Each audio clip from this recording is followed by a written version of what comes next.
சுத்தி பாரு, இந்த உலகம் சமஜோரு.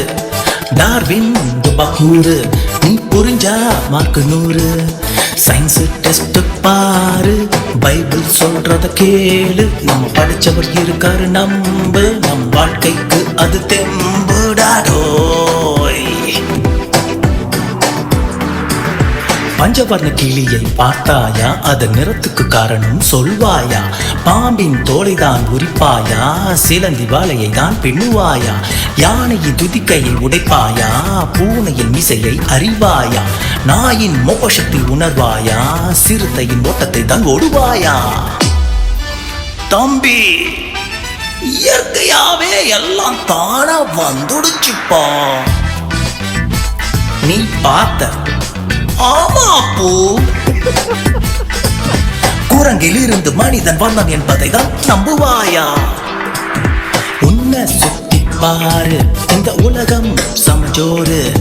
டார்வின் பகூரு, நீ புரிஞ்சா மார்க்கு 100. Science test episode 7.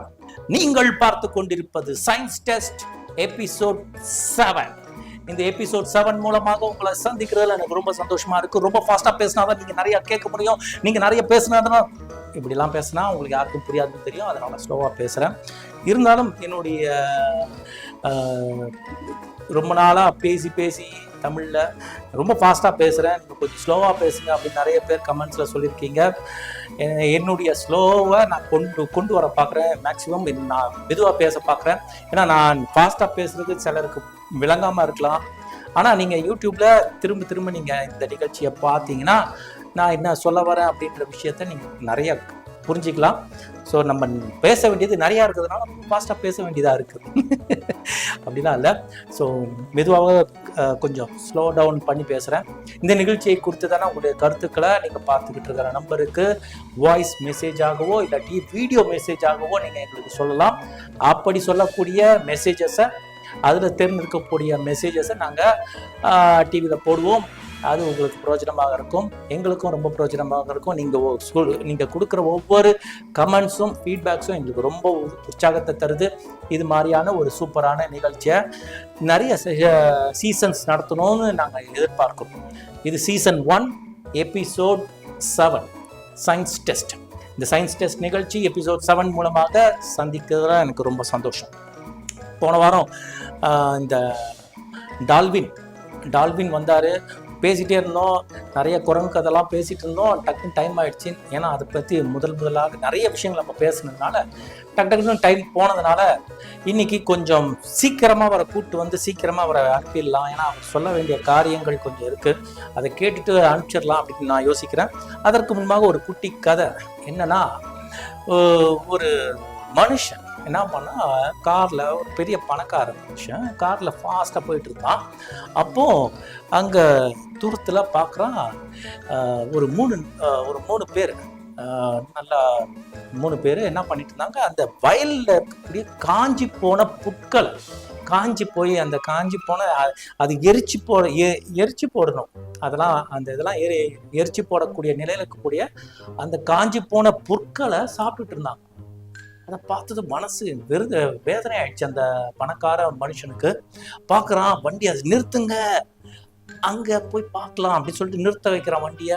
போய் பார்க்குறான், என்னப்பா பண்ணுறீங்க? ஐயா, எங்களுக்கு காசு இல்லையா, எங்களுக்கு பசி, அதனால் என்ன பண்ணுறோம், இங்கே இந்த எரிக்கக்கூடிய நிலையில இருக்கக்கூடிய இந்த புற்களை, காஞ்சி போன புற்களை சாப்பிட்டு எங்கள் வயிறை நிரப்பிக்கிறோம், வேறு வழியே தெரில, நாங்கள் போய் யாருக்கும் கையேந்த விரும்பல, அதே மாதிரி யாருக்கு பிச்சையும் எடுக்க விரும்பல, அதனால தான் நாங்கள் இது மாதிரி பண்ணுறோம் அப்படின்னு சொல்லிட்டு அந்த 3 பேரும் இது உங்கள் நிலமா, எங்களை மன்னிச்சிருங்க அப்படின்னு. இல்லை இல்லை இல்லை, நீங்கள் அதெல்லாம் என்னுடைய நிலம் இல்லை அப்படின்னு சொல்லிட்டு கொஞ்சம் நேரம் வச்சார். சரி, ஒரு பெரிய கார் அவரோட வச்சிருந்தாரு. சரி நீங்கள் வாங்க, நீங்கள் 3 பேர் தானா அப்படின்னு கேட்டார். இல்லையா, அங்கே இருக்கு, எங்கள் ஃபேமிலி இருக்கு. எவ்வளோ பேர்? அவங்க ஒரு 8-9 பேர் இருப்பாங்க. 8-9, ஓகே, பின்னாடி டிக்கி, ஓகே, எல்லாரையும் கூப்பிடுங்க சீக்கிரம் அப்படின்னாரு. ஆஹா, இந்த மனுஷன் எவ்வளோ இது மாதிரி நிறைய உள்ளங்கள் இருக்காங்க இந்த உலகத்துல. யாராச்சும் கஷ்டப்பட்டா என்ன பண்ணுவாங்க, உடனே மனசு உருக்கிடுவாங்க. அவங்களால அதை தாங்கிக்க முடியாது. அவங்க கஷ்டத்தை தங்களோட பகிர்ந்து கொள்ளணும்னு ஆசைப்படுறவங்க நிறைய பேர் இருக்காங்க. கடவுள் அப்படிதான் மனுஷனை நிறைய விதத்துல அன்பு அப்படின்ற பிரதானமான குணத்தை படைச்சு அவனுக்குள்ள வச்சிருக்காரு. இது எல்லாருக்கும் தெரியும். இந்த அன்பை நம்ம நாளுக்கு நாள் வளர்த்தாதான் அந்த அன்பை காட்ட முடியும். ஸோ எல்லாரையும் கூப்பிடுங்கன்றாரு. எல்லாரும் வராங்க. வண்டியில் டிரைவர், வீட்டுக்கு விடு வண்டியா, எல்லாரையும் கூப்பிட்டு போகலாம் வீட்டுக்கு அப்படின்னாரு. அவரு பேலஸ் மாதிரி வீடு. உள்ளார பார்த்தா போனதும் அப்படியே சைடில் அந்த ஸ்விம்மிங் பூலாக இருக்கு. ஸ்விம்மிங் பூலில் குதிக்கிறான். அதெல்லாம் குதிக்காதீங்க அப்படின்னாரு. அப்படியே ஹைஜீன், ஓ சரி, நம்ம ரொம்ப அழுக்காக இருக்கும், அதனால அழுக்காயிடும் சொல்கிறாரு போல, குதிக்க வேணாம்னு சொல்லிட்டு அப்படியே நடந்து போனாங்க. அப்புறம் அப்படியே பேக் சைடில் கூப்பிட்டு போகிறாரு. சரி, இன்னைக்கு தடாபுடால் விருந்துதான், பிரியாணி தான் அப்படின்னு நினச்சிட்டு இருந்தாங்க. அப்படியேதான் அந்த மனுஷனை அப்படி அவரு ரொம்ப பரவாயில்ல, இவ்வளோ பேரை கூப்பிட்டு வந்துட்டோம் அப்படின்னு சொல்லிட்டு பின்னாடி பேக் கேட்டை திறந்தாரு. ஒரு பெரிய ஒரு பிளே கிரவுண்ட் மாதிரி இருந்துச்சு. அவருடைய நிலம் போல அப்படியே இருந்தது. பார்த்தா அங்கே ஒரு ஆள் உயரத்துக்கு ஒரு 5 அடி 6 அடிக்கு பார்த்தீங்கன்னா பசுமையான புற்கள், புதர் மாதிரி நிறையா வளர்ந்துருந்தது. அப்படியே எல்லாரையும் பார்த்தாரு. நீங்கள் அங்கே போய் அங்கே காஞ்ச பொருட்களை சாப்பிட்டுட்டு இருந்தீங்க, அது ரொம்ப தொண்டையெல்லாம் இதாக இருக்கும். இதை நான் நெக்ஸ்ட் வீக்கு இதை க்ளீன் பண்ண சொல்லி ஆட்களை கூப்பிட்டு வந்து க்ளீன் பண்ணணும். இதை நீங்கள் சாப்பிடுங்க, இது உங்களுக்கு யூஸ்ஃபுல்லாக இருக்கும், இது பச்சையாக இருக்குது பாருங்கன்னு சொல்லிட்டு இதை நீங்கள் சாப்பிடுங்க, அதுக்காக தான் உங்களை கூப்பிட்டு வந்தேன். எவ்வளோ தாராள மனசு பார்த்தீங்களா? இது மாதிரி தாராள மனசுள்ள நிறைய நபர்கள் உலகத்தில் இருக்கிறதுனால தான் மழை பெய்கிறது. பூமியில் இருக்கக்கூடிய மக்கள் எல்லாம் ரொம்ப ஆனந்தமாக சந்தோஷமாக இருக்காங்க. நம்முடைய வாழ்க்கையில் நாம் சந்திக்கக்கூடிய சில நபர்கள் நமக்கு கெடுதல் செய்யாவிட்டாலும் நல்லது செய்யாமல் இருந்தாலே போதும் அப்படின்னு நினைக்கிற நிறைய நபர்களை நம்ம வாழ்க்கையில் பார்க்குறோம். அது சகஜம். ஏன்னா கடைசி காலத்தில் மக்களுடைய மனப்பான்மை அப்படியே சிலர் ரொம்ப பெருந்தினிக்காரர்களாக இருப்பாங்க, சிலர் ரொம்ப பொறாமை பிடிச்சவங்களாக இருப்பாங்க, தலகணம் பிடிச்சவங்களாக இருப்பாங்க. 1 தீமோத்தேயு 3:6 சொல்றது போல இந்த ஒரு 16 லிஸ்ட் இருக்கு. அத்தகைய கொடூரமான ஜனங்கள் இந்த உலகத்துல இருப்பாங்க. ஸோ நம்ம எல்லாரையும் பார்க்கணும். அவங்களே அப்படி இருக்காங்களே, நம்மளும் அப்படி இருந்துக்கலாம். கடவுள் இதெல்லாம் பார்ப்பாரா, நம்மளை கேட்கவா போறாரு அப்படின்னு எண்ணம் கொள்ளாம நம்முடைய வாழ்க்கைய கடவுளுக்கு பிரியமான காரியத்துல செலுத்தணும். நீங்க ஒருத்தங்களுக்கு நல்லது செய்ய விரும்பாவிட்டாலும், நல்லது செய்ய முடியாவிட்டாலும் அவங்களுக்கு உபத்திரவம் செய்யாதீங்க. சிலருக்கு நிறைய ஹோப் தராதீங்க. நான் உனக்கு பண்றேன்டா, அது பண்றேன்னா நீ பார்த்துக்கூட வாடா அப்படின்னு சொல்லி இருந்தது. வந்த பிறகு இது நீங்க நிக்கிற போப்பா அப்படின்றது, அது மாதிரிலாம் எதுவும் பண்ணாதீங்க. நீங்க கடவுளுக்கு பிரியமான காரியத்தை செய்யுங்க. கடவுள் அன்பா இருக்கிறார். மற்றவர்களிட உங்களோட அன்பை காட்டுங்க. இந்த நிகழ்ச்சியில நிறைய விஷயங்கள் கடவுளை பத்தி நம்ம படிச்சுட்டு இருக்கோம். கடந்த சில வாரங்களாக நம்ம எபிசோட்ஸ்ல கடவுளுடைய பிரதான படைப்பு, எப்படி அவர் படைப்பின் மூலமாக நமக்கு என்ன விஷயத்த சொல்ல வராரு, அவருடைய அன்பை எப்படிலாம் வெளிக்காட்டுறாரு அப்படின்ற விஷயங்களை பார்த்துட்டு இருந்தோம். இப்போ நம்ம நேரடியாக நம்மளுடைய தங்கதுரையை கூப்பிடுவோம். அவர் வரட்டும், அவர் என்ன பேசுறாருன்னு பார்ப்போம். இது இன்னைக்கு தான் ஃபர்ஸ்ட் டைம் நீங்கள் பார்க்குறீங்கன்னா உங்களுக்கு ஒரு சின்ன விளக்கம் சொல்கிறேன். இது ஒரு டைம் மிஷின். இந்த டைம் மிஷின் மூலமாக 150 ஆண்டுகளுக்கு பின்னாக இருக்கக்கூடிய ஒரு நபர், டால்வின் அவர் பேரு. ஏன்னா பேரை மாற்றி சொல்லியிருக்கேன். அவருடைய பேரில் அவருடைய வம்சத்தில் இன்னும் ஒரு 100 பேர் இன்னும் இருக்காங்க. அதனால கொஞ்சம் நம்ம அடக்கி வாசிக்கலாமேன்னு சொல்லிட்டு இந்த நிகழ்ச்சியில் அவரு சொன்ன அவருடைய பேரை நான் உங்களுக்கு இப்போ உபயோகப்படுத்துகிறேன். டால்வின். அந்த டால்வின் அவர் என்ன, அவரு வருவார். அவர் எப்படி வருவார்னா, அப்படியே ஒரு மின்னல் வேகத்துல எனக்குள்ளார வந்து புகுந்துருவாரு. எனக்குள்ளார வந்து புகுந்ததும் நானும் பேசுவேன், அவரும் பேசுவோம். அப்புறம் நாங்க என்ன பேசுறோம், ஏது பேசுறோம் அப்படின்றத நீங்க உன்னிப்பாக கவனிச்சா ஈஸியா புரியும். அதை நீங்க நிறைய பேர் கவனிச்சிருக்கீங்க, ரொம்ப என்ஜாய் பண்ணிருக்கீங்க. வயிறு வலிக்குது நீங்க பண்ற செஸ்டியெல்லாம் பார்க்கும்போது அப்படின்ற மெசேஜஸ்லாம் அனுப்புறீங்க. எனக்கு ரொம்ப சந்தோஷமா இருக்கு. நீங்க வயிறு குழுங்க சிரிச்சு ஜாலியா என்ஜாய் பண்ணணுன்றது தான் எங்களுடைய நோக்கமே. ஓகே, போன வாரம் செல்ஃபிலாம் குரங்கு கிட்ட எடுத்துட்டு வந்த மனுஷன் இன்னைக்கு எங்க இருக்காரு பார்ப்போம். கனெக்ட் ஆயிடுச்சு. ஓகே, கிரீன் லைட் வந்துருச்சு. இப்போ அந்த ஒரு மந்திரத்தை சொன்னா அவரு இங்க எனக்குள்ள வந்துருவாரு. இது மாதிரி பொசிஷன்ல வச்சு சொல்லணும். அதுதான் நான் பட போறேன். ஜாங்கிரிய பிச்சா ஜிலேபி லட்ட பிச்சா பூந்தி, ஜாங்கிரிய பிச்சா ஜிலேபி லட்டு பிச்சா பூந்தி.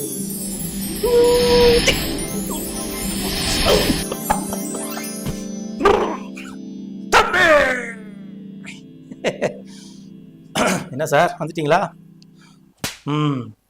அப்புறம் எப்படி இருக்கீங்க? இப்போ யாரும் ஏதாச்சும் உங்களை கூப்பிட்டு தொந்தரவு பண்ணாங்களா? தம்பி, இப்ப யாரும் என்ன கூப்பிடுறது தம்பி, யானே தெரியல தம்பி. எல்லாருக்கும் தெரிஞ்சிருக்கும் சார், நீங்க ரொம்ப நீங்க ஒரு பெரிய டுபாக்கூர் சார் அப்படின்ற விஷயம் இப்ப எல்லாருக்கும் தெரிஞ்சிருக்கும். சரி, இவர் இந்த அண்ணன் ப்ரோக்ராம்லயே வந்து பேசிட்டு போட்டோம், அதை பார்த்து நம்ம என்ஜாய் பண்ணுவோம். எதுக்கு அவரை கூப்பிட்டு நம்ம தொந்தரவு பண்ணணும் விட்டுருப்பாங்க. அதுவும் இல்லாம நம்ம என்ன பாஸ்வேர்ட்லாம் மாத்திரலாம்னா வேணாம் தம்பி, அதான் கூப்பிடல அப்படியே இருக்கட்டும் தம்பி. சரி, போன வாரம் ஒரு கேள்வியை கேட்டேன் உங்ககிட்ட. ராயல் ஃபேமிலியா நீங்க அந்த காலத்துல அங்கீகாரம் பெற்றிருக்கீங்க, அதுக்கு உங்க அப்பா எவ்வளவு கஷ்டப்பட்டார் அப்படின்னு கேட்டேன். அதுக்கு உங்களுடைய விளக்கத்தை சொல்லுங்க.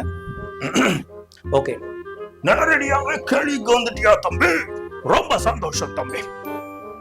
தம்பி, இந்த சம்பாத்தியம் எல்லாம் எங்க அப்பா சம்பாதிச்சது இல்ல தம்பி. ஏற்கனவே முன்னாடியே நான் உனக்கு சொன்ன ஞாபகம் இருக்கா? சொல்லுங்க, ஏதோ ஞாபகம்.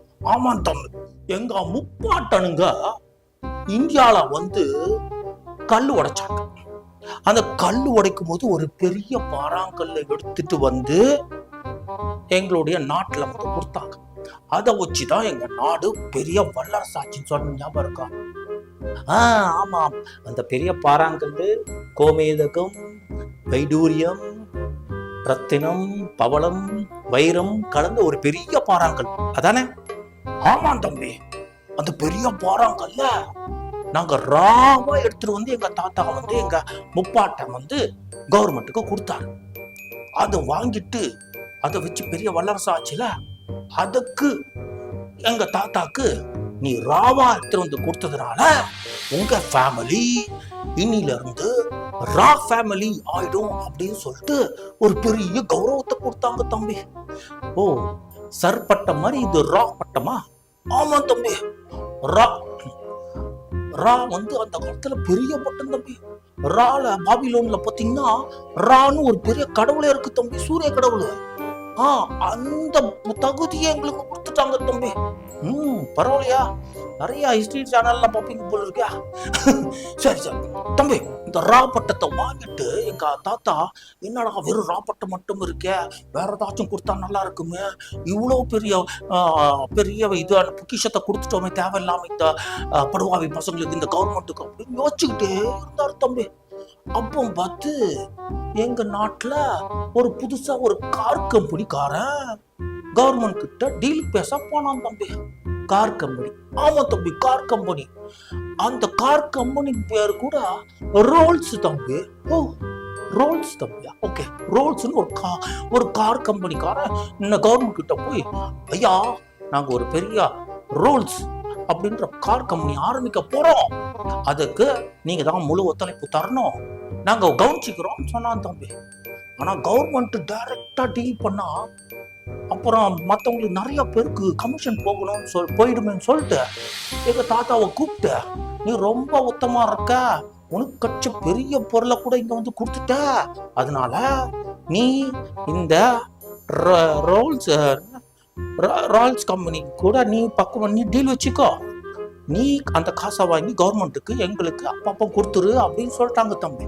ஓஹோ, ரோல்ஸ் கம்பெனிக்காரன் கூட எங்க தாத்தா பெரிய ஒரு பார்ட்னர்ஷிப் கிடைச்சிச்சு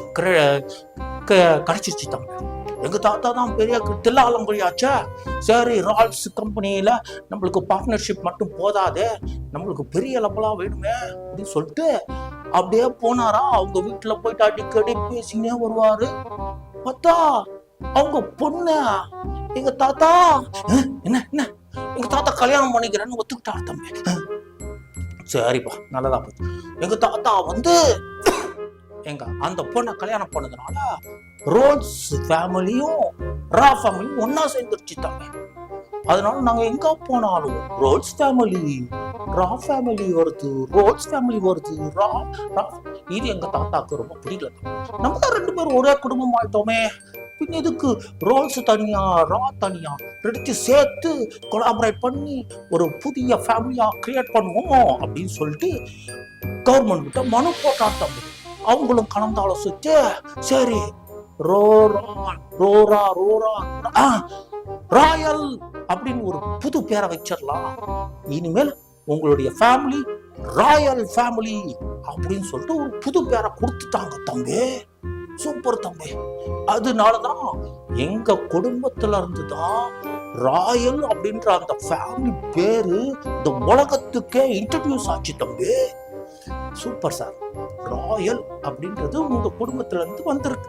ஆமா தம்பி. பொதுவா கவர்மெண்ட்டுக்கு லிங்க்ல இருக்கக்கூடிய பணக்கார ஃபேமிலி ராயல் ஃபேமிலி.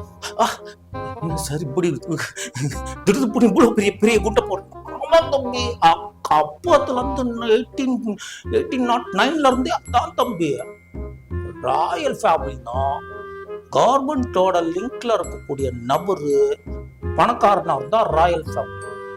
கவர்மெண்டோட லிங்க்ல இருக்கக்கூடிய நபரு கொஞ்சம் டவுனா இருந்தா அவன் அரசியல்வாதி. இது என்ன புதுசா இருக்கு? அது மாதிரி நிறைய கணக்கு இருக்கு தம்பி.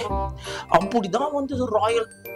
சரி, என்னதான் இருந்தாலும் இந்த ராயல் பதவி வச்சு பெரிய பணக்காரன் ஆக முடியாது சார். கரெக்ட் தம்பி நீ சொன்னது. இந்த ராயல் பட்டத்தை வச்சு ஒரு பட்டம் கூட ஓட்ட முடியாது தம்பி.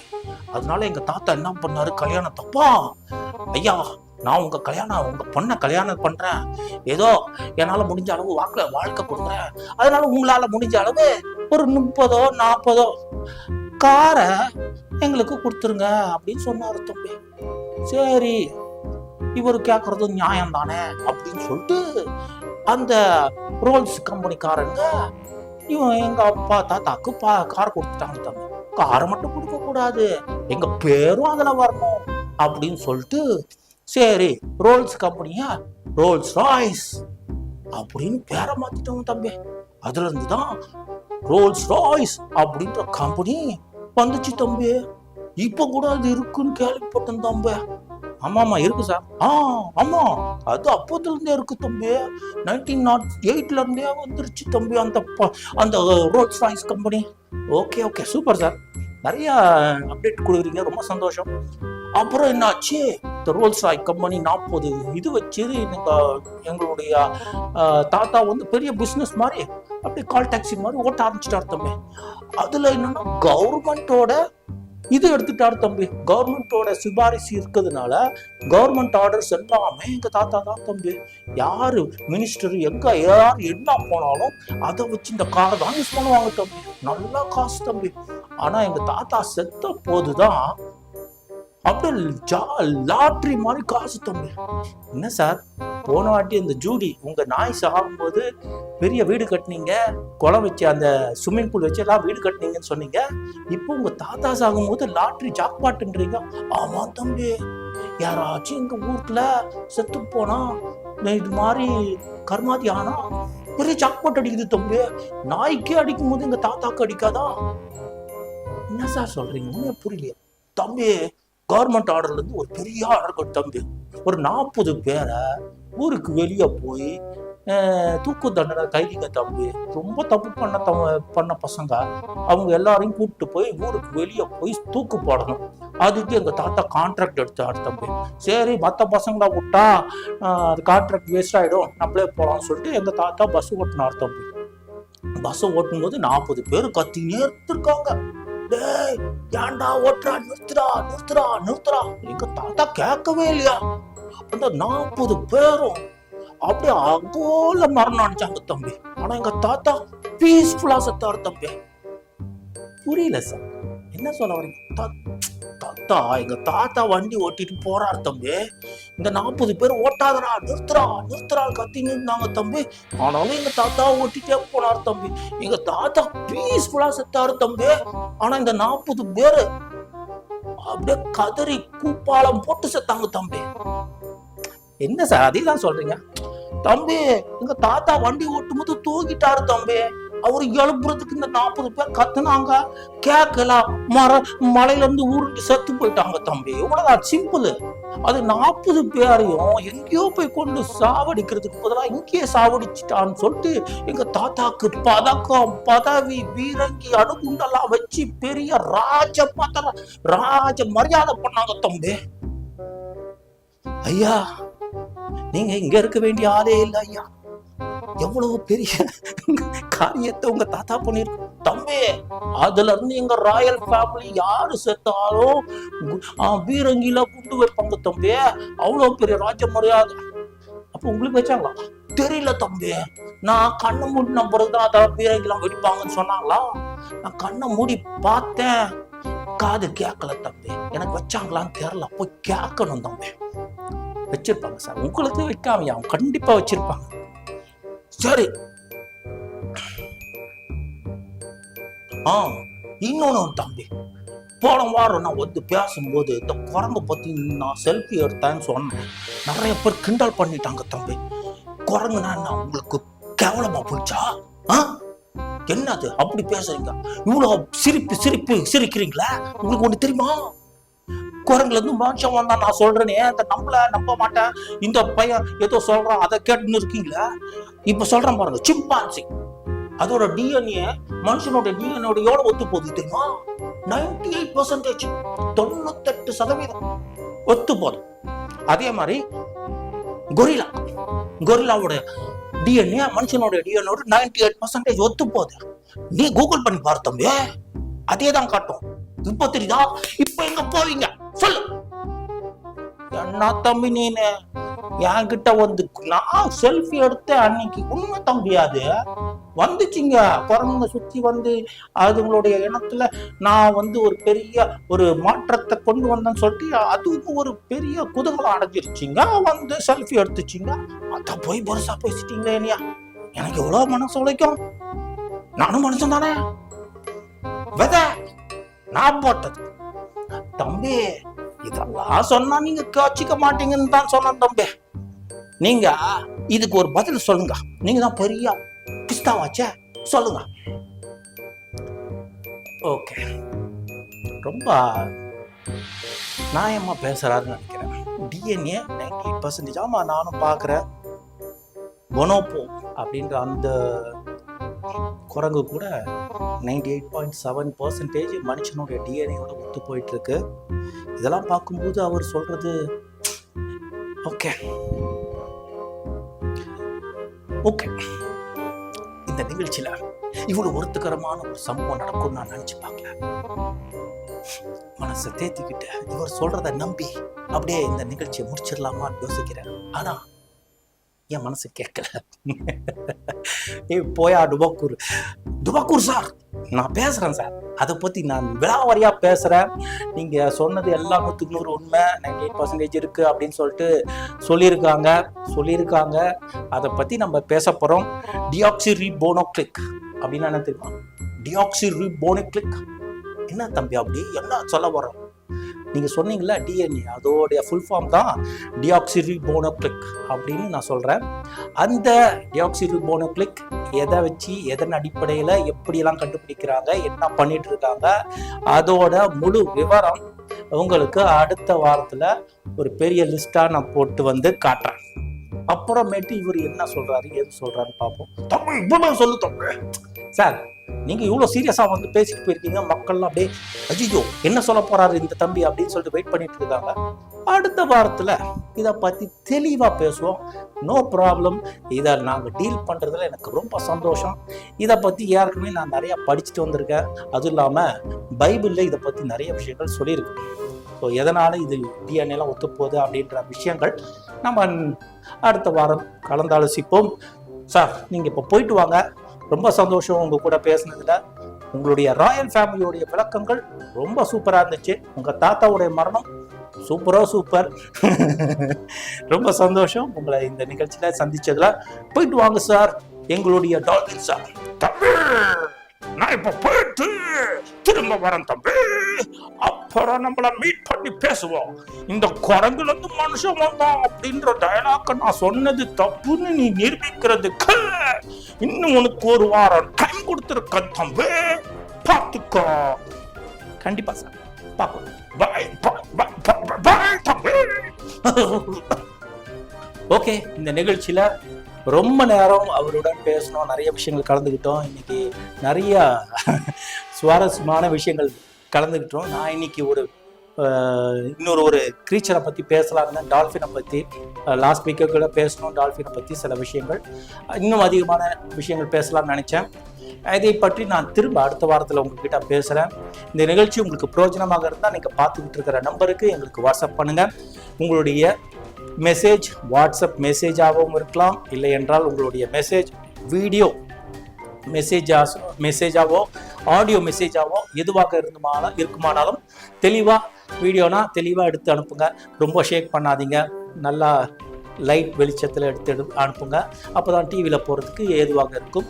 இந்த நிகழ்ச்சியில் உங்களை மீண்டும் சந்தித்ததில் எனக்கு ரொம்ப சந்தோஷம். மீண்டும் அடுத்த வாரம் இதே மாதிரி ஒரு சூப்பரான எபிசோடில் உங்களை வந்து சந்திக்கிறேன். அதுவரை உங்களிடம் விடைபெறுவது உங்கள் அன்பு Jordan scientist. Take care, bye, see you.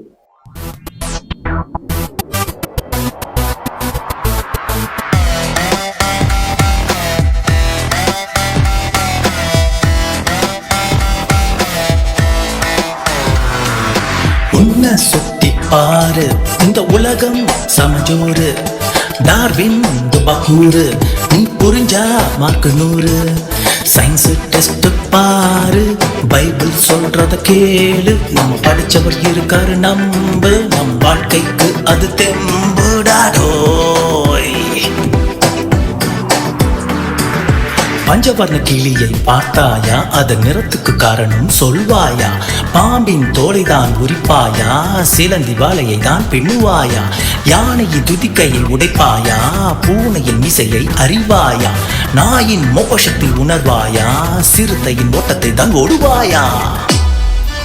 தம்பி, இயற்கையாவே எல்லாம் தானா வந்துடுச்சுப்பா. நீ பார்த்த ஆமா பூ. குரங்கில் இருந்து மனிதன் வந்தான் என்பதை தான் நம்புவாயா? உன்னை சுத்தி பாரு, இந்த உலகம் சமஜோறு. டார்வின் பகூரு, நீ புரிஞ்சா மார்க்கு 100.